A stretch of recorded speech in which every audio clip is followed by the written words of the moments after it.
আশা করেছিলাম যে আমার গৃহপ্রবেশের কার্ড দেখে সবাই খুশি হবে। আজকে আমি আমার গৃহপ্রবেশের কার্ড নিয়ে পুজো করছি। মানে এতদিন শুনেছিলাম জন্মদিনের কার্ড, বিয়ে বাড়ির কার্ড, অন্নপ্রাশন বাড়ির কার্ড, কিন্তু গৃহপ্রবেশের কার্ড আমার বাপের জন্মে কোনোদিন শুনিনি।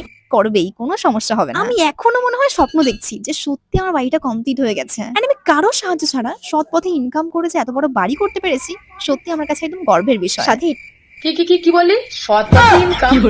তুই কিন্তু ভুলে যাচ্ছিস যে তুই কিন্তু টাকাটাও এখনো পর্যন্ত ফেরত দিসনি।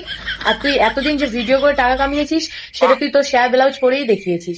তাই খবরদার তুই সৎ পথে ইনকামের কথাটা বলিসই না, বেকার বেকার খিস্তি খেয়ে। তবে কিন্তু সত্যি যে ফ্যামিলির সাপোর্ট ছাড়া আমি এটা কোনোদিনও করতে পারতাম না। আর যখন মা বাবার জন্য ইনকামটা শুরু করেছি, না না, তুই ঠিকই বলেছিস, তুই সত্যিই তোর ফ্যামিলির খুব সাপোর্ট পেয়েছিস। ফ্যামিলির যদি তুই সাপোর্ট না পেতিস তাহলে তুই আর এইভাবে ব্লাউজ আর শেয়ার করে ভিডিও করে করে তুই পোস্ট করতে পারতিস না। আমরা জানি রে, তুই তোর ফ্যামিলির খুব সাপোর্ট পেয়েছিস।